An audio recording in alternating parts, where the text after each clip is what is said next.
Hello my dear students. तो कैसे हैं आप लोग? आई होप कि आप लोग अच्छे होंगे और अपने एग्जाम की तैयारी कर रहे होंगे।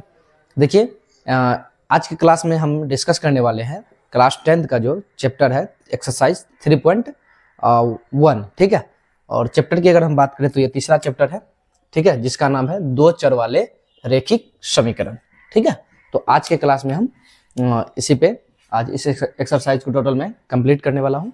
तो अगर आप लोग हमारे चैनल पर नए आए हैं तो प्लीज़ इस चैनल को सब्सक्राइब कर लीजिए, लाइक कीजिए और इस वीडियो को ज़्यादा से ज़्यादा अपने दोस्तों में शेयर भी कीजिए। ठीक है, तो चलिए बिना देरी किए आज का क्लास शुरू करते हैं। तो देखिए, इसका मैं बेसिक, ठीक है, इससे पहले वाला जो क्लास मैं दिया हूँ उसमें मैं इसका टोटल बेसिक को कंप्लीट किया हूँ। अगर आप लोग वो वीडियो नहीं देखे हैं तो आप लोग प्लेलिस्ट में दिया हुआ वो वीडियो, ठीक है, वहाँ से आप लोग जाकर देख सकते हैं। देखिए, अब रही एक बात की सर इतना बहुत दिन से इस चैनल पे वीडियो नहीं आ रहा था। तो देखिए बाबू लोग, इस रीजन था कि मैं दिल्ली गया हुआ था। ठीक है, मेरा एग्जाम चल रहा था, जिस कारण से आप लोगों का इस चैनल पे वीडियो नहीं मिल रहा था। ठीक है, अब आज से आप लोगों को कंटिन्यू वीडियो इस चैनल पर देखने को मिलेंगे। ठीक है, तो चलिए आज की क्लास को शुरू करते हैं। देखिए, आज का जो पहला क्वेश्चन है, इसका अगर आप लोग बेसिक नहीं देखे तो आप लोग बेसिक जाके देख लीजिए, अच्छे ढंग से आपको समझ में आएगा। तो आज हम बात करने वाले इसमें एक्सरसाइज 3.1 का, क्लास 10th का ये है। ठीक है, किसका? तो क्लास 10th मैथ्स। ठीक है, क्लास 10th मैथ्स का ये तीसरा चैप्टर है। इससे पहले जो दो चैप्टर है वो मैं पूरा कंप्लीट करा चुका हूँ। ठीक है, आप लोग वो भी वीडियो जाके देख सकते हैं, जिसका नाम है दो चर वाले रैखिक समीकरण के युग में। ठीक है, यहाँ से सॉल्व करते हैं। ठीक है, पहला क्वेश्चन क्या लिखा हुआ है कि आफ्ताब अपनी पुत्री से कहता है कि 7 वर्ष पूर्व मैं तुमसे 7 गुनी आयु का था। ठीक है, अब से 3 वर्ष बाद मैं तुमसे केवल 3 गुनी आयु का रह जाऊंगा। इस स्थिति को ठीक है, बीजगणितीय एवं ग्राफीय रूपों में व्यक्त कीजिए। ठीक है, तो चलिए आज हम लोग यहाँ पर इसको बीजगणितीय रूप में सॉल्व करेंगे। ठीक है, तो चलिए क्वेश्चन पढ़ लिए। अब इसका हल, यानी क्या कह रहा है कि आफ्ताब अपनी पुत्री से कहता है कि मैं 7 वर्ष पूर्व में तुमसे 7 गुनी आयु का था। 7 वर्ष पूर्व। देखिए, आयु से रिलेटेड दो तरह का क्वेश्चन आता है, तो पहले आयु को समझिए क्या होता है। ठीक है, आयु दो तरह से होता है। आयु से रिलेटेड जब भी क्वेश्चन पूछा जाता है तो दो तरह से क्वेश्चन पूछा जाता है। पहला अगर हम बात करें तो आता है पूर्व या आपका पहले, पूर्व या पहले। ठीक है, और एक आपका आता है पश्चात या फिर बाद। ठीक है, जब भी क्वेश्चन पूछा जाएगा तो इसी से पूछा जाएगा। ठीक है, अगर हम पूर्व की बात करें तो मान लीजिए अभी आपका उम्र कितना है? 20 वर्ष। अभी आपका उम्र कितना है? 20 वर्ष है। तो बताइए 5 वर्ष पूर्व आपका कितना आयु था, या 5 वर्ष पहले आपका कितना उम्र था? तो इसमें क्या कर देंगे? 5 माइनस कर देंगे। 5 माइनस किए तो क्या प्राप्त हुआ हमको? 15। क्या प्राप्त हुआ? 15 प्राप्त हुआ। ठीक है, यानी कि 5 वर्ष पूर्व, यानी पहले आपका उम्र कितना था? तो 15 वर्ष था। अब यहां पर आते हैं कि अभी वर्तमान में आपका कितना है? 20 वर्ष। ठीक है, तो आप बताइए कि 10 वर्ष बाद आपका उम्र कितना होगा?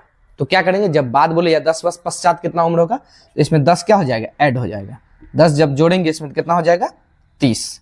यानी कि 10 वर्ष बाद आपका उम्र कितना होगा? 30 वर्ष। जब भी बाद पूछे तो प्लस होगा, और पूर्व या पहले पूछे तो माइनस होगा, बाद या पश्चात पूछे तो क्या होगा? प्लस होगा। यहां तक आपको समझ में आ गया? तो चलिए अब इस क्वेश्चन को सॉल्व करते हैं। ठीक है, जैसे यहां पर लिखते हैं हल यहां से। ठीक है, हल, माना आफ्ताब की वर्तमान आयु बराबर x वर्ष। ठीक है, क्या मान लिए कि माना कि आफ्ताब की वर्तमान आयु कितना है? x वर्ष। ठीक है, और उसकी पुत्री के बारे में बोल रहा तो लिखेंगे पुत्री की वर्तमान आयु बराबर, तो पुत्री की वर्तमान आयु को क्या मान लेते हैं? y वर्ष। ठीक है, पुत्री की वर्तमान आयु को क्या मान लिए हम? y वर्ष मान लिए। ठीक है, ये अलग है और ये अलग है। तो अब देखिए प्रश्न, अब क्या प्रश्न क्या कह रहा है वो देखिए। तो प्रश्नानुसार यहां पर लिखेंगे, प्रश्नानुसार, ठीक है, प्रश्नानुसार। आफताब अपनी पुत्री से कहता है कि मैं तुमसे 7 वर्ष पूर्व, तो पूर्व की बात आया, तो देखिए आफताब का भी एज कितना है, आयु कितना है, x वर्ष, तो क्या हो जाएगा x, और जब पूर्व की बात करें तो क्या होगा, पूर्व या पहले की बात करें तो माइनस, तो x माइनस कितना, 7 वर्ष पूर्व मैं तुमसे 7 वर्ष पूर्व, तो क्या हो जाएगा 7 इसमें माइनस हो जाएगा, 7 इसमें क्या हो जाएगा माइनस हो जाएगा, ठीक है, बराबर पुत्री का उम्र कितना है, आयु कितना है, y वर्ष, तो y माइनस क्या हो जाएगा 7, ठीक है, y माइनस 7, और कितना गुनी का, तो 7 गुनी का, तो 7 गुनी कौन, पुत्री का, पुत्री में गुना करेंगे, आफताब में नहीं, किस में गुना हो जाएगा, पुत्री में, तो 7 वर्ष 7 गुनी हो जाएगा, तो 7 से क्या हो जाएगा गुना, ये हो जाएगा x माइनस 7 बराबर x, 7 को y से गुना करेंगे तो 7y, माइनस है तो माइनस 7 7 49, ठीक है। अब देखिए x 7 इधर प्लस में इधर आएगा तो माइनस 7y बराबर माइनस 49, और इधर ये प्लस में इधर आएगा तो, सॉरी इधर ये माइनस में इधर आएगा तो प्लस 7 हो जाएगा, ठीक है, तो x माइनस 2y बराबर माइनस 42, समीकरण 1, ठीक है। चलिए, क्यों यहां माइनस किए थे, क्योंकि यहां पूर्व का बात हो रहा है, जब पूर्व जब भी आएगा तो क्या होगा माइनस होगा, बाद या पश्चात आएगा तो क्या होगा प्लस होगा। मैं इसको मिटाता हूं और दूसरा समीकरण में आपको यहां निकाल के दिखाता हूं, ठीक है। दूसरा समीकरण की अगर हम बात करें, दूसरा क्या बोल रहा है, अब से 3 वर्ष बाद, ठीक है, तो यहां लिखेंगे पुनः,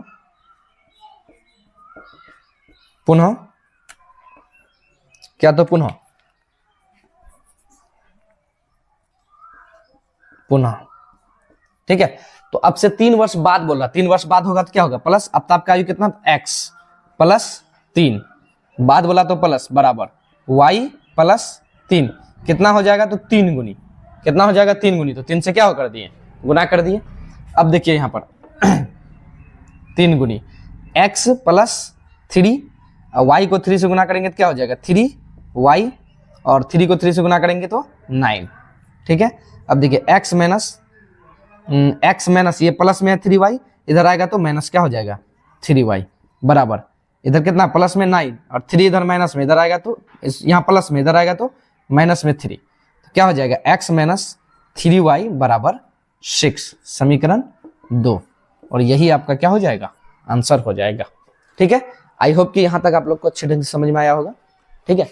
आप लोग चाहे तो इसका स्क्रीनशॉट ले सकते हैं, और मैं इसको मिटाऊंगा, फिर अगले क्वेश्चन की ओर बढ़ेंगे और अगला क्वेश्चन हम लोग सॉल्व करने का प्रयास करेंगे, ठीक है। चलिए,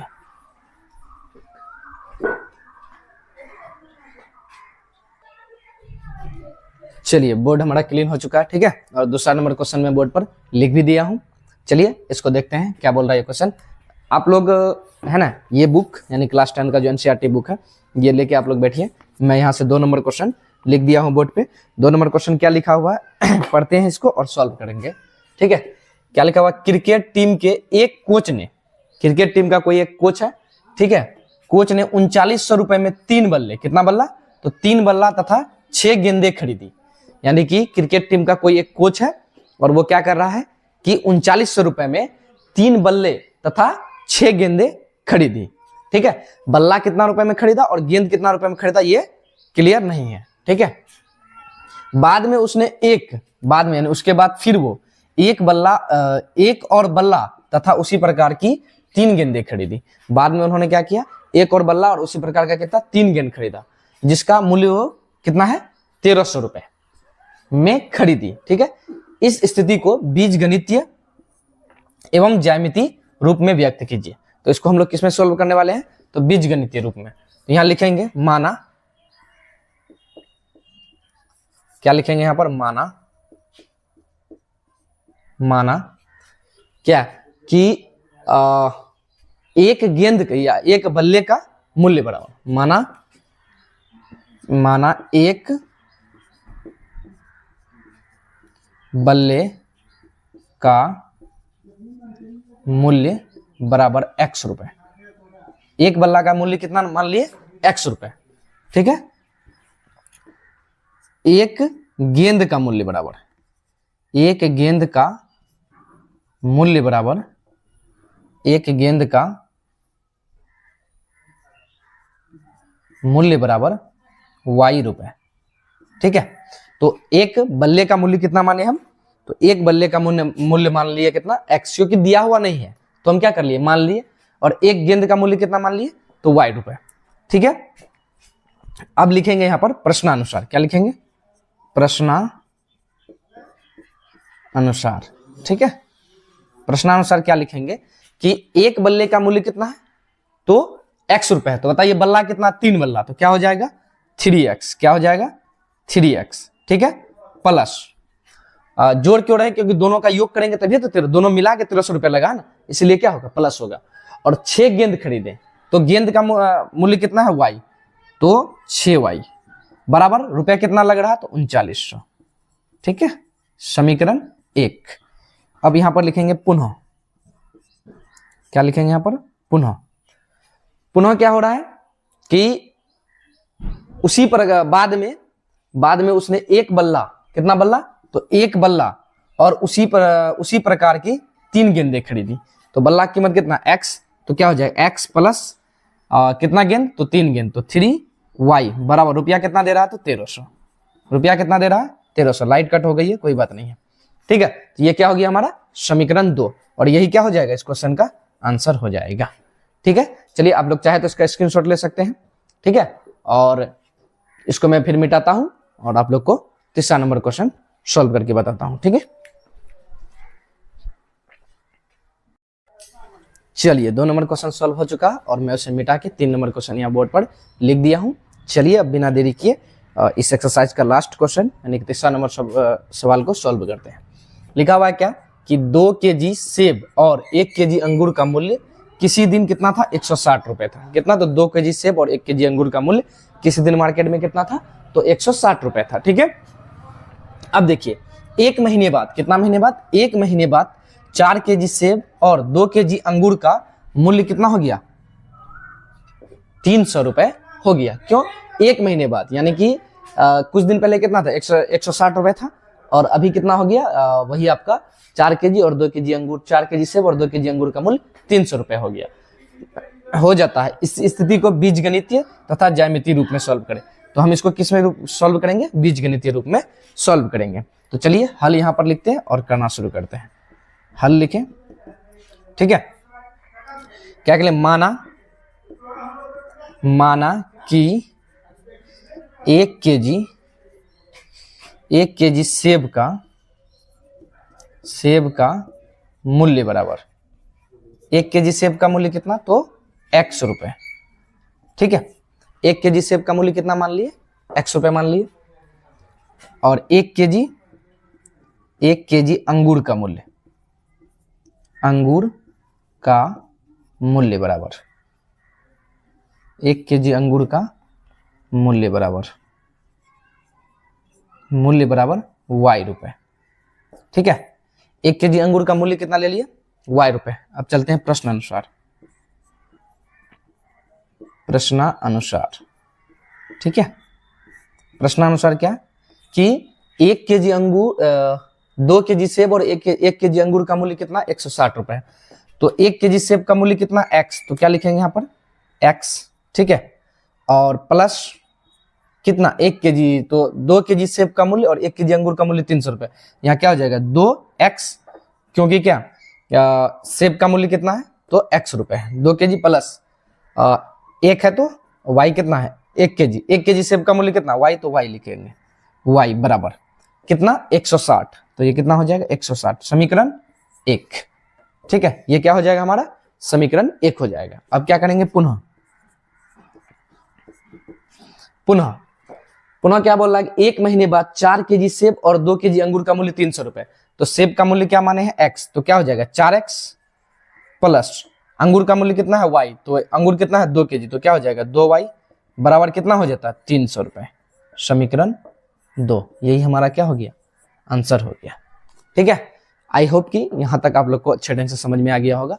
ये थोड़ा नॉर्मल ही क्वेश्चन था। ठीक है, और ये सवाल आज तक ना कभी बोर्ड में पूछा गया है और ना ही पूछेगा। ठीक है, तो आप लोग सिर्फ ये नॉलेज के लिए था तो बता दिए। ठीक है, अगर आप लोग चाहते हैं कि इसी तरह का क्लास आप लोग को मिलता रहे तो प्लीज हमारे चैनल को सब्सक्राइब कीजिए, लाइक कीजिए और इस वीडियो को ज्यादा से ज्यादा अपने दोस्तों में शेयर भी कीजिए। अगर आप लोग इससे पिछले वाला वीडियो नहीं देखे हैं तो जाइए प्लेलिस्ट में, क्लास 10th मैथ्स नाम से प्लेलिस्ट बना हुआ है हमारा YouTube channel bright future classes bye Kishan sir पे, ठीक है। वहां जाकर आप लोग विजिट कर सकते हैं और वो सारा क्लास देख सकते हैं, ठीक है। मिलते हैं फिर नेक्स्ट क्लास में, तब तक के लिए टेक केयर एंड बाय।